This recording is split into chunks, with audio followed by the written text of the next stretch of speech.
Hello friends, exercise 1.1 से question number 2 करेंगे। Find the LCM and HCF of the following pairs of integers. नीचे integers के pair दे रखे हैं, इनके आपको एलसीएम निकालने हैं और एचसीएफ निकालने हैं। And verify that LCM into HCF is equal to product of the two numbers. और फिर आपको वेरीफाई करना है कि इन दो नंबरों का एलसीएम और एचसीएफ का जो प्रोडक्ट है वो इन्हीं दो नंबरों के प्रोडक्ट के बराबर है। तो पहला पार्ट है 26 एंड 91। हमें निकालना है 26 का और 91 का एलसीएम। एलसीएम और एचसीएफ हम दोनों प्राइम फैक्टर मेथड से निकालेंगे। तो प्राइम फैक्टराइजेशन हमको करना है पहले 26 का। 26 2 से डिवाइड हो जाता है पूरा पूरा, 13 आ गया। 13 प्राइम नंबर है, 13 से ही होगा, ये 1 आ गया। इसके बाद प्राइम फैक्टर निकालने हैं 91 के। सबसे पहले मैं अगर 2 के लिए चेक करूं तो पीछे 1 है तो 2 से तो नहीं डिवाइड होगा। फिर 3 के लिए अगर चेक करूं तो 9 और 1 डिजिट्स का सम हो रहा है 10, तो ये 3 से भी डिवाइड नहीं होगा। 5 के लिए चेक करूं तो पीछे 1 है तो ये 5 से भी नहीं होगा। 5 के बाद नेक्स्ट प्राइम नंबर आता है 7, तो मैं इसे 7 से चेक कर लेता हूं कि क्या ये 7 से डिवाइड हो रहा है।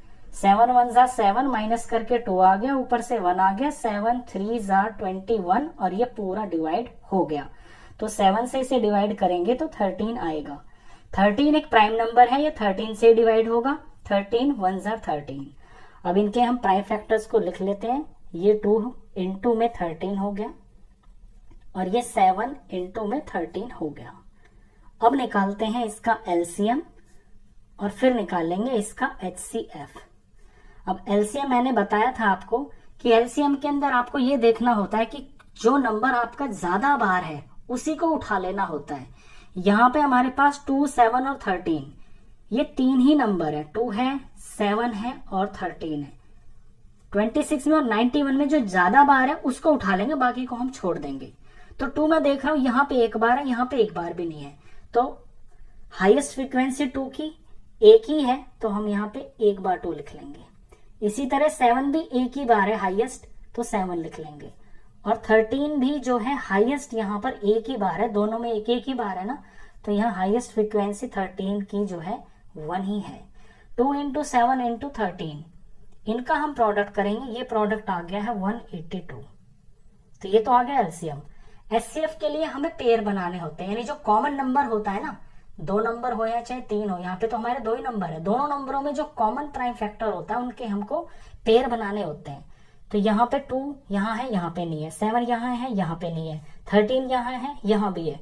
तो 13 का एक पेयर बन गया, यानी कॉमन है 13 दोनों में। तो यहाँ पे 13 आ गया। इससे अलग तो कुछ भी नहीं है, तो इसका एचसीएफ 13 ही हो गया है। अब हमको ये जो स्टेटमेंट यहाँ दे रखी है, LCM into HCF is equal to product of the two numbers, इसको वेरीफाई भी करना है। तो इसके लिए पहले हम एलसीएम और एचसीएफ का प्रोडक्ट निकालते हैं। अब मैं निकाल रहा हूं यहाँ पे एलसीएम इंटू में एचसीएफ। तो एलसीएम आया है 182, एचसीएफ आया है 13। 182 को 13 से मल्टीप्लाई कर लेंगे हम यहाँ पे, तो हमारा यहाँ पे एलसीएम इंटू एचसीएफ आ जाएगा। तो ये आएगा 2366। ये मैंने ऑलरेडी किया हुआ है, मल्टीप्लीकेशन है, ये तो आप भी कर लोगे। अब दूसरा मेरे को निकालना है product of the two numbers, यानी फर्स्ट नंबर इनटू में सेकंड नंबर, इनका मेरे को प्रोडक्ट निकालना है। तो पहला नंबर मेरा यहाँ पे 26 है और दूसरा है 91। इनका जब हम प्रोडक्ट करेंगे ना तो ये वैल्यू भी 2366 ही आएगी। तो यहाँ एलसीएम इंटू एचसीएफ और first number into second number बिल्कुल सेम आ गया है।